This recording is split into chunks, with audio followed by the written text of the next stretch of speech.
Bueno, imaginemos por un momento la cena más elegante del mundo. Vasos de cristal reluciente, embajadores, baronesas y todas estas conversaciones súper educadas sobre leyes internacionales. Claro, todo muy civilizado y perfecto en la superficie, ¿no? Exactamente. Todo se ve perfecto. Pero resulta que, debajo de esa misma mesa, cubierta con un mantel de lino inmaculado, se está librando una guerra. Una guerra física y sexual tan violenta que los protagonistas literalmente se están clavando las uñas hasta sacarse sangre. Es una imagen brutal. Y el material que nos sirve de base hoy es un texto narrativo fascinante. Se llama La sed del incendio. Ajá. A nivel superficial, o sea, las fuentes nos describen esta opulenta velada en un palacete parisino. Pero nuestra verdadera misión en esta inmersión profunda es diseccionar la anatomía del deseo reprimido. 100%. Vamos a ver cómo la civilización y el protocolo en realidad no borran la naturaleza humana. Más bien, la comprimen hasta volverla letal. Es un análisis increíble sobre cómo la hiperregulación de las emociones termina creando monstruos. Y para quienes disfrutan de observar la psicología detrás del comportamiento humano, este es el caso de estudio perfecto. Totalmente. Así que vamos a entrar directamente a esta jaula de oro. El texto no pierde tiempo, nos sitúa de inmediato en un contraste físico muy marcado. Afuera tenemos un invierno parisino implacable, con el río Sena arrastrando bloques de hielo. Un frío gélido. Sí, gélido. Sin embargo, al cruzar la verja de hierro forjado del palacete de la familia de la protagonista, que se llama Colette, el ambiente te golpea con un calor casi asfixiante. Ella baja de su carruaje, se quita una capa de terciopelo y revela un vestido de seda negra. Uy, el vestido de seda. Cortado al bies. Y el texto subraya esto no como una simple elección de moda, sino como una provocación absoluta. Especialmente para un evento que honestamente tiene toda la atmósfera de un funeral de etiqueta. Tenemos que detenernos en ese vestido un momento porque el detalle técnico del corte al bies lo cambia todo, de verdad. Para quienes no estén familiarizados con la sastrería, cortar una tela al bies significa cortarla en un ángulo diagonal respecto a la trama del tejido. Ajá, ¿y eso qué efecto tiene? Pues lo que hace físicamente es que la tela pierda su rigidez, gana una elasticidad natural. Entonces la seda cae y se adhiere como agua sobre cada curva y movimiento del cuerpo. ¡Wow! Claro, no deja nada a la imaginación. Exacto. En una época y un entorno donde la vestimenta aristocrática funcionaba como una armadura, o sea, rígida, estructurada, para ocultar la forma humana, llevar un vestido al bies era caminar prácticamente desnuda. Es una vulnerabilidad armada.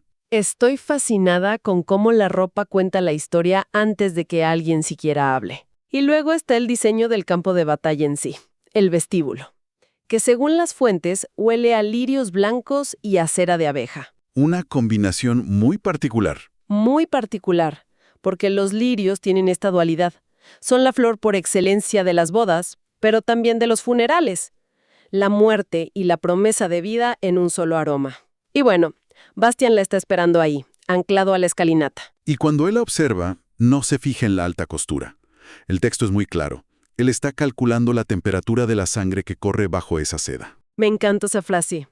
Y, a ver, yo lo veo como una analogía de una olla de presión, ¿no? Siento que la alta sociedad parisina y sus estrictas reglas son esa tapa. Mientras más fuerte se sella la tapa con el protocolo y los modales, más violenta será la acumulación de vapor en el interior. Es una analogía perfecta. Entonces me pregunto, ¿es el vestido de Colette una simple armadura? ¿O es una declaración de guerra abierta contra ese mismo sistema que intenta contenerla? Yo creo que es definitivamente una declaración de guerra. Y la arquitectura del lugar juega un papel psicológico crucial para entender esto. Pensemos en los suelos de mármol de Carrara, las inmensas arañas de cristal de Baccarat. Todo súper imponente. Exacto. Es que estos palacetes no fueron construidos para la comodidad humana. Fueron diseñados para intimidar. El mármol frío, los techos altísimos, todo está hecho a una escala que hace que el individuo se sienta minúsculo frente al peso de la historia familiar. Te anula por completo. Así es. El entorno te exige inmovilidad y permanencia. Cualquier movimiento instintivo es una amenaza directa a esa arquitectura. Por eso el saludo inicial entre ellos tiene que ser gélido. Sí, él le ofrece el brazo de manera súper mecánica. Un gesto que cualquier diplomático presente aprobaría, mientras le susurra que viene vestida de noche de bodas a un funeral. Uf, esa tensión en el vestíbulo nos empuja inevitablemente hacia el comedor, que es donde la disonancia cognitiva de esta historia alcanza su punto máximo, la verdad. Sí, el contraste entre los dos mundos. Porque una vez que se sientan, vemos la división literal del mundo en dos hemisferios.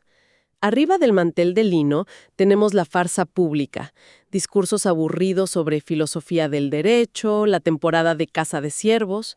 Todo muy propio. Todo muy propio.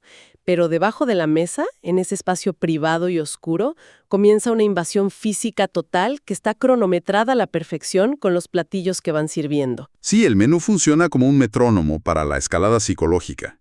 La cena no es solo sustento, es una coreografía sensorial. Y empiezan con una velouté de espárragos y trufa negra. Una sopa sedosa. Exacto, una sopa de textura sedosa, casi engañosamente suave. Y es precisamente durante este plato que Bastian se descalza.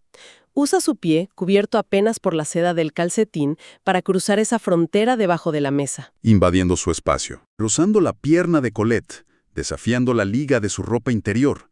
Es un movimiento fluido, pero oculto tras la normalidad de estar tomando la sopa. Pero luego el tono cambia drásticamente con el segundo plato. Le sirven el chateaubriand.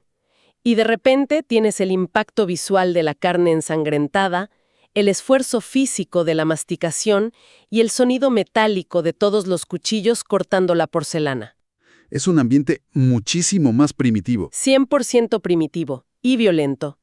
Y es aquí donde Colette reacciona. Desliza su mano bajo la mesa, encuentra el muslo de Bastian y le entierra las uñas con una fuerza posesiva brutal. ¡Wow! Para cuando llega la ensalada de berros y queso pecorino, que irónicamente se supone que es para limpiar el paladar, ellos ya están entrelazando dedos y pies bajo la mesa con tanta fuerza que roza el dolor físico. Y es que la acidez de la ensalada intenta aportar frescura, restaurar el orden, pero la transgresión ya está anclada en sus cuerpos. Lo fascinante del comportamiento humano bajo este nivel de represión es como el cerebro empieza a buscar válvulas de escape inmediatas. Claro, el cuerpo habla. Exacto.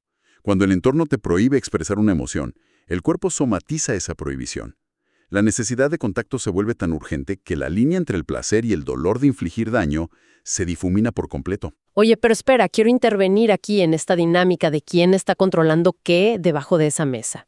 Porque si solo leemos las acciones físicas, parece que Bastian lanza el ataque y Colette simplemente se defiende, ¿no? Como que contraataca clavando las uñas. Ajá, así parece a primera vista. Pero al observar lo que ella hace arriba del mantel, yo siento que la historia cambia por completo. Yo argumentaría que Colette es la verdadera estratega de este asedio. Ella utiliza la conversación general para manipularlo a plena vista. Es un punto excelente, porque esa dualidad en el lenguaje es magistral. Mientras el embajador expone sobre, digamos, el equilibrio de fuerzas en la justicia o describe la falta de resistencia de la carne ante un arma durante la caza. Ella toma esos conceptos, ¿verdad? Sí, ella toma esos conceptos intelectuales y los recodifica. Los repite y los moldea frente a todos los invitados.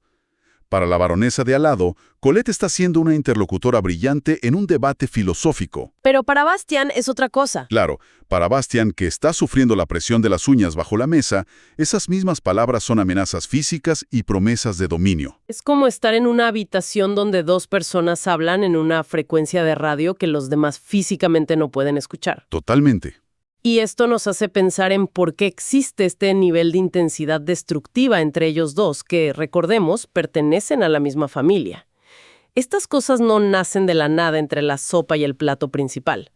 Las fuentes nos obligan a hacer arqueología emocional. Sí, tenemos que regresar a sus raíces en Normandía para entenderlo. La cimentación de todo este comportamiento viene de la infancia. El texto relata un momento crucial a los 10 años en un ático. Un pacto silencioso, ¿no? Exacto. Ahí Bastian hace una observación temprana. Él reconoce que Colette es fría por fuera, pero capaz de quemar como el acero de una espada. Luego la adolescencia traslada este campo de entrenamiento a la biblioteca familiar. Rodeados de libros y regalas. Es muy poético, de hecho, que aprendan a desearse rodeados de estanterías llenas de tratados morales y leyes que les prohíben estar juntos. Hay una escena fundamental junto a un piano durante una tormenta eléctrica. Ahí reconocen que el apellido que comparten es una prisión. Y aquí es donde entra la intervención de la familia, específicamente de la madre de Colette, que nota la tensión y hace lo que cualquier institución autoritaria haría. Opta por la separación física. La solución clásica. La solución clásica, sí. Envía a Colette al exilio durante un año entero. La manda a Florencia y a Viena, bajo la premisa de que rodearla de arte y alejarla de Bastian apagaría la obsesión. Pero lo que la familia no entiende es la física del fuego. Durante ese año no hubo una sola carta. Un silencio absoluto. Y esto nos conecta con una falla fundamental en cómo las sociedades y las figuras de autoridad intentan manejar el comportamiento humano. Ya sea la aristocracia del siglo XIX o las instituciones modernas, o sea, la creencia errónea es que remover el estímulo visual elimina el deseo. Creer que si no lo ves, no lo sientes. Exactamente. Es el equivalente a prohibir algo por completo esperando que la persona simplemente lo olvide. Lo que no calculan es que el aislamiento y el silencio eliminan también cualquier otra distracción. Claro. La mente, al no tener retroalimentación de la realidad, empieza a mitificar a la otra persona. Se vuelve una obsesión pura. Y esto me lleva a una analogía que creo que explica mejor que nada lo que sucede en la mente de estos dos personajes. En la dinámica de los incendios, existe un fenómeno llamado backdraft, o explosión de humo. A ver, explícanos eso. Pues mira, cuando un incendio consume todo el oxígeno en una habitación cerrada, las llamas mueren y parece que el fuego se ha apagado. Queda solo un humo espeso, pero la temperatura interior sigue siendo altísima. Entiendo. Bastián aplicó esto al no escribirle ni una sola palabra. La mató de hambre. Para mí, el exilio funcionó como una táctica de asedio por inanición. Le quitó todo el oxígeno a la relación. ¡Wow! El silencio como arma, como táctica de asedio, me parece una lectura brillante. Y el problema del backdraft es qué pasa cuando alguien finalmente abre la puerta de esa habitación. La entrada repentina de oxígeno fresco choca con el calor atrapado, y el resultado no es que el fuego vuelva a encenderse suavemente. No, explota. El resultado es una explosión devastadora que arrasa con todo. El exilio no fue una cura, fue la eliminación del oxígeno. El reencuentro en esta cena parisina es la puerta abriéndose de golpe. Claro. La distancia transformó una transgresión de adolescentes en una fijación ya madura y muy metódica. Como bien dices, la entrada de aire fresco hace inevitable la detonación, lo cual nos empuja hacia la resolución de la noche. El punto de colapso. El punto donde el oxígeno finalmente entra al palacete vacío. Y ese cambio de atmósfera es súper palpable en la sección final de Las Fuentes. La cena termina. Los carruajes se llevan a los embajadores, a las baronesas, a todos. Y el palacete queda totalmente vacío. Un silencio sepulcral. Imagina el contraste de un lugar que hace unos minutos estaba lleno de ruido, de cubiertos, humo de puros, conversaciones diplomáticas, y ahora está sumido en un silencio que se describe casi como un peso físico. La única iluminación viene del rojo febril de los leños en la chimenea. Y claro, la farsa social ya no tiene espectadores. Sin testigos, la función de la máscara caduca por completo. El protocolo que mantenía el caos a raya literalmente ha salido por la puerta principal. Ya no hay reglas. Ya no hay reglas. Y el encuentro físico que sigue está desprovisto de cualquier romanticismo tradicional. Las fuentes lo dejan claro, es una confrontación territorial. Bastian acorrala a Colette contra la mesa de roble macizo del comedor. Pero, incluso en ese momento de rendición aparente, Colette mantiene el control de la dinámica. Esto me encanta. Antes de que se produzca el beso final, ella hace un movimiento fascinante. Sí, cuando se lleva el dedo a los labios, ¿no? Exacto. Se humedece el dedo índice y lo presiona con firmeza contra los labios de Bastian, sellándolos por un segundo. Es un microgesto de dominación impresionante. Es muy poderoso. Le está diciendo que, aunque la sociedad asuma que él tiene el poder por ser el hombre o el invasor, ella es quien decide el momento exacto en que las barreras colapsan. Es una reclamación de su propia agencia, y cuando finalmente colapsan estas barreras, la violencia de ese choque físico tiene consecuencias materiales inmediatas. Con un solo barrido, la vajilla de porcelana de Sèvres y las copas de cristal de Baccarat terminan hechas añicos en el suelo. Rompen todo. Todo. El sonido de ese cristal estallando sobre el mármol es el clímax narrativo y psicológico de todo el texto. Y ese momento de destrucción, a mí personalmente me vuela la cabeza porque plantea una duda enorme. ¿El acto de destruir vajilla ancestral que vale fortunas fue solo un efecto colateral de la pasión y la falta de espacio en la mesa? ¿Tú qué crees? Yo me inclino a pensar que ese era el verdadero objetivo de la noche. Quizá el deseo más grande que compartían no era simplemente poseer el cuerpo del otro. Tal vez lo que buscaban era encontrar a un cómplice para destruir el legado asfixiante de su propia familia. Estoy de acuerdo. La psicología detrás del sabotaje a menudo funciona así. Esas piezas de Sébres no son simples platos. O sea, son artefactos que representan siglos de expectativas, de reglas no escritas, y el peso aplastante del apellido familiar. Son el símbolo de su prisión. Exactamente. Entonces, romperlas sobre el mármol no es un daño colateral, es una declaración formal de independencia. Están profanando conscientemente el altar de la aristocracia, que es la mesa del comedor. ¡Wow! ¡Qué imagen tan fuerte! Al entregar sus cuerpos en el mismo lugar donde sus familias legislaron su separación, el fuego de la chimenea y su fuego interno terminan consumiendo simbólicamente toda la estructura que intentó contenerlos. Y esto nos deja con lecciones enormes, creo yo, sobre cómo funcionamos como sociedad, incluso fuera de este nivel de riqueza y poder aristocrático. Claro, aplica para todos. El impacto de la sed del incendio es que funciona como un espejo muy incómodo. Nos muestra que tratar de controlar a los seres humanos mediante la represión extrema es inútil. La imposición de fachadas perfectas y la vigilancia constante no eliminan los instintos básicos. No, para nada. Simplemente los empujan hacia la oscuridad, los comprimen y los vuelven tóxicos. Es que el control absoluto es, en el mejor de los casos, una ilusión que solo te hace ganar un poco de tiempo. Las reglas de etiqueta, el decoro, los modales, todas estas herramientas sociales no curan el caos, solamente lo retrasan. Y con intereses. Exacto. La lección sociológica aquí es que el precio de ese retraso es altísimo, porque la energía que se gasta en reprimir un instinto no desaparece, se va acumulando, y cuando la presa finalmente se rompe, la onda expansiva está diseñada para destruir precisamente las estructuras que causaron la represión en primer lugar.